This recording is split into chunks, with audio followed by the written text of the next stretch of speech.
Loving you,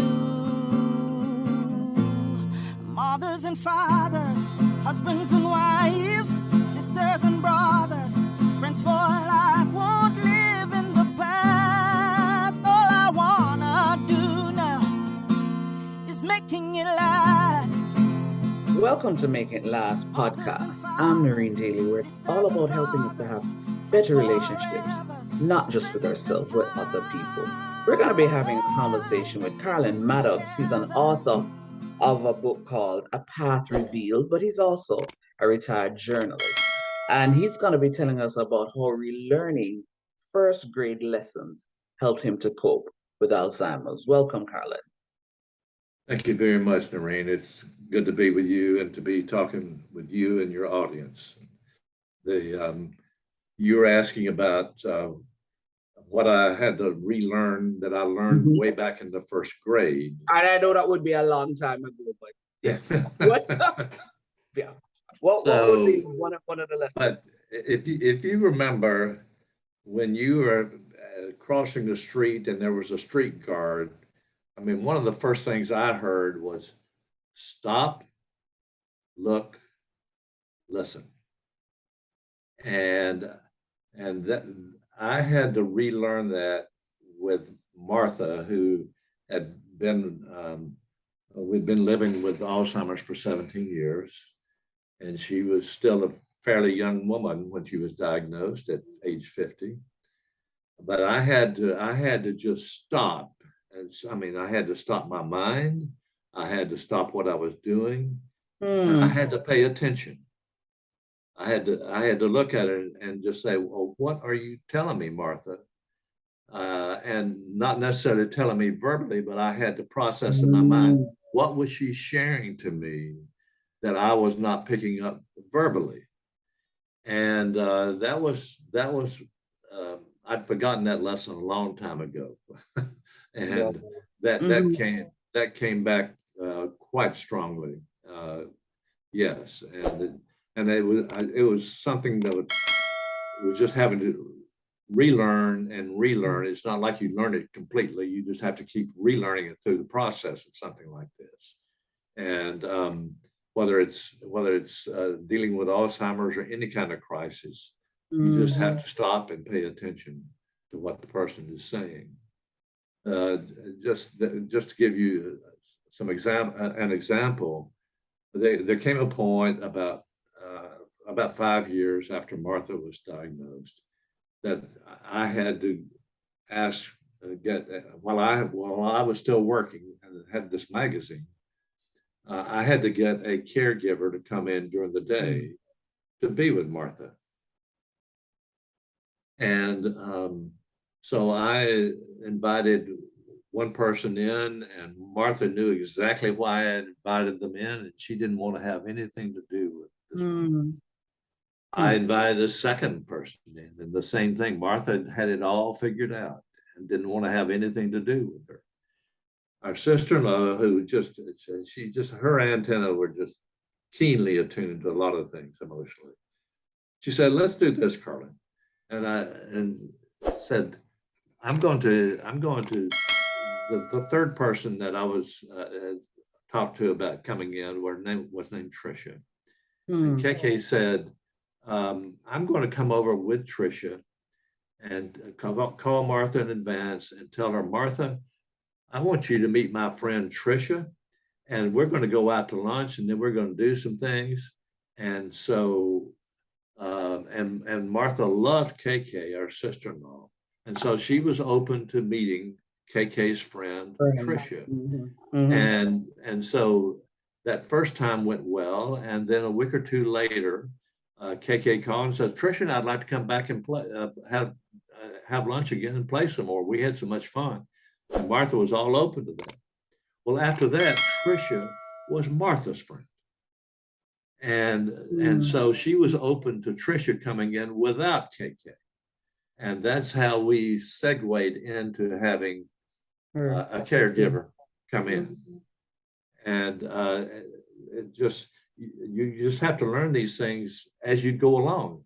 And the other thing that was very helpful was not helpful to me because I couldn't find one, was I couldn't find a support group to talk with other caregivers. This was back in 1997, and I consider that the dark ages as far as Alzheimer's was concerned. But today there are a lot of good support groups that you can find through the local chapter of the Alzheimer's Association. And it's really important to be able to compare notes and have time to do that and pick up ideas from other folks who are going through the same thing. You continue. I'm sorry. Go ahead. No, but I would like to have had that, but I couldn't find one at that stage and as we were going through this. You said stop, look, listen, and even though the focus is on Alzheimer's, we can extend it, I guess, to just about any other crisis. But given how everybody, for the most part, and I think it is not just whether people are in the US or wherever, I think in the scheme of things, Carlen, people are just in this mad rush just to get through life. How easy or how practical do you think somebody who's listening or who will watch this will say, I don't know if I will be able to do what you just said, which is to stop with whatever it is that is going to hit me, maybe like a ton of bricks, look and listen. So for somebody who will be skeptical and cynical, what is your response to that person? With someone that's cynical and who's probably in the same mind frame that I was early on, that I thought I could do this all by myself, or that I just would either that or just walk away from my wife and let the chips fall where they may. I would tell them this is advice for your sanity. I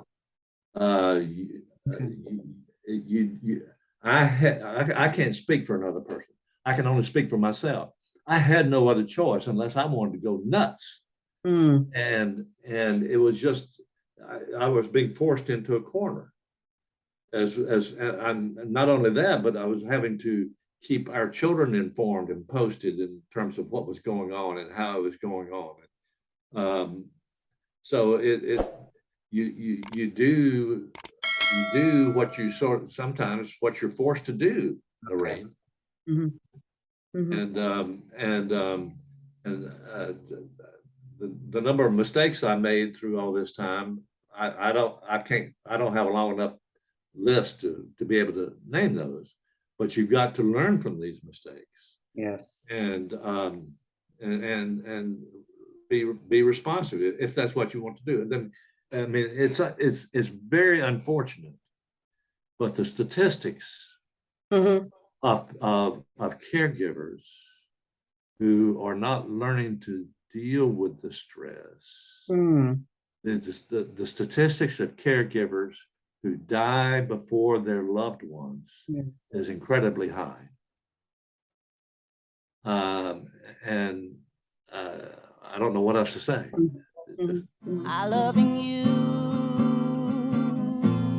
mothers and fathers, husbands and wives, sisters and brothers, friends for life, won't live in the past. All I wanna do now is making it last.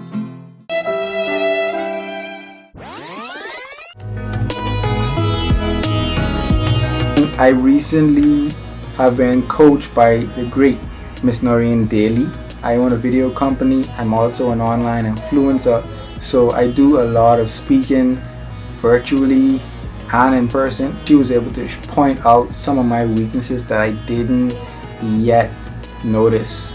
And I 100% recommend Miss Noreen Daly as your coach. Noreen Daly, redefining the way you communicate. You can't live your best life without a healthy immune system. Boost your immune system the delicious way with Zappy's organic juices and punches. Made from local produce with zero added sugar, Our juices cleanse and revitalize your body as they boost your natural immunity. Try our delicious flavors: Beat It, Berry Bomb, Get Fresh, Ton Up, and Island Splash. Find us on Instagram at Zappies Organics, or call or send a WhatsApp message at 1-876-779-8910 to order today. That's 1-876-779-8910. Zappies Organic Juices and Punches. Live your best life today.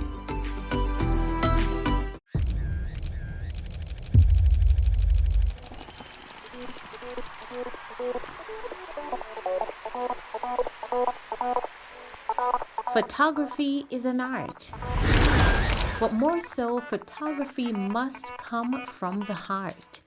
Precious moments, priceless times. Take a pic and know it will turn out fine. BMC Photography JA. Beautiful moments captured. Let's go. Loving you, mothers and fathers, husbands and wives, sisters and brothers, friends for life, won't live in the past. All I wanna do now is making it last. All right, so we've been talking about Alzheimer's with Carlen Maddux. Now, if you're not sure what that is, it is a disease that can take different forms. It's a form of dementia. So whether it is that people start losing their memory in terms of just basic functions, but I've had to deal with it. So it is a scary disease. So we're going to continue the conversation. Any other lessons that you think you learned from first grade that actually helped you, in coping? Well, it's just, I think another big one was just got to learn to laugh. You just okay. And if I can get Martha to laugh with me, that was really important. I was taking this, it's serious business, but I was taking it super seriously.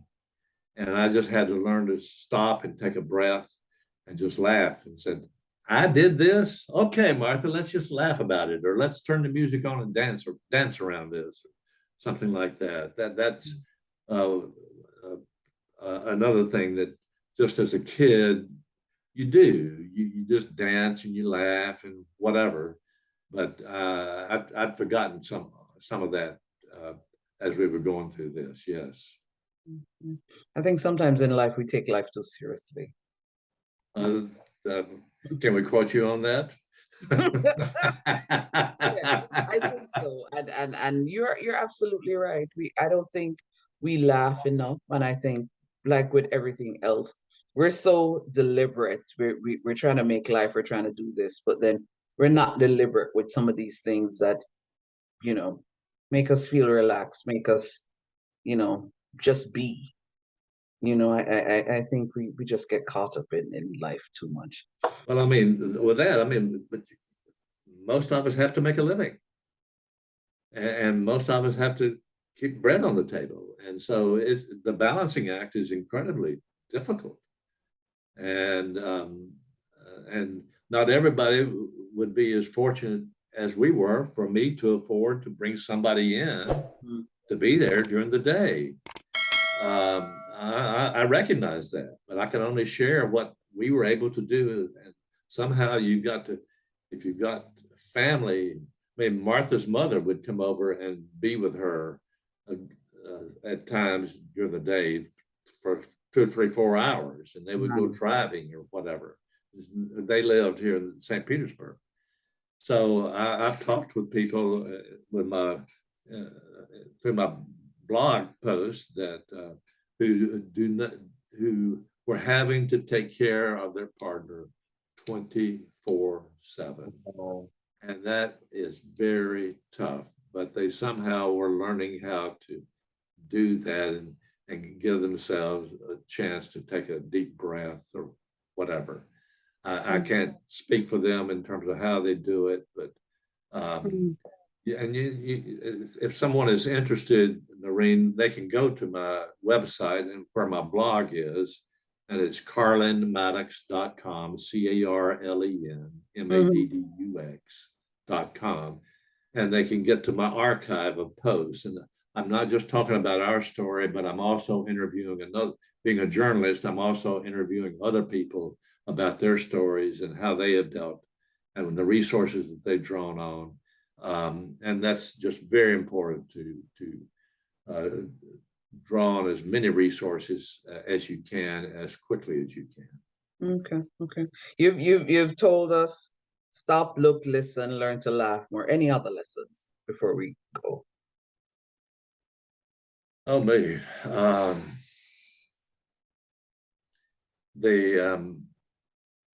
I would just add on to the time of meditation that I was mentioning to you.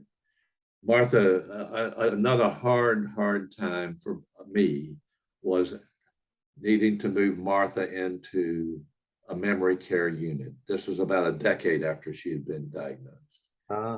And often I would go in, I would get in there 5 or 6 days a week, and I would find Martha in her chair. She was at that point was not able to talk, not able to walk, not able to take care of herself. Find her in a chair or find her in the bed, curled up in a fetal position, and anxiety would just be pouring off of her. And what I learned to do was just sit down beside her, let my hand into hers, and begin to repeat our word that we had learned in meditation. It didn't happen all the time, but often Martha's body began to unfold and unfurl and relax. And she either went to sleep or looked out the window or looked at me. And there was sometimes, Noreen, there was just an incredible peace that settled into that room. And I just sat there with it and let Martha sit there with it. And that was very important as well. Which basically is saying sometimes you need to just sit and just be. Couldn't be. Yeah, I think a lot of people have a challenge doing that because they think they always have to be doing something, always have to be talking. And when you have a connection with somebody like that where you don't have to talk all the time, that is a connection on a different level that I'm sure it didn't come overnight. That is something y'all would have built for years. Yeah. Thank you so much for sharing your story with us. Thank you, Noreen. It was a pleasure having you. It was a pleasure being here. This was a conversation that ran deep for me because my father, before he died in 2010, had traces of Alzheimer's, and it is really not one of the easiest things to deal with. When you're accustomed to somebody who is always in control, and you see them losing the ability to do certain things that for you would be basic, it can take a toll. But as Carlen just reminded us, some of the lessons he learned in first grade would be applicable for anybody who will have that to deal with.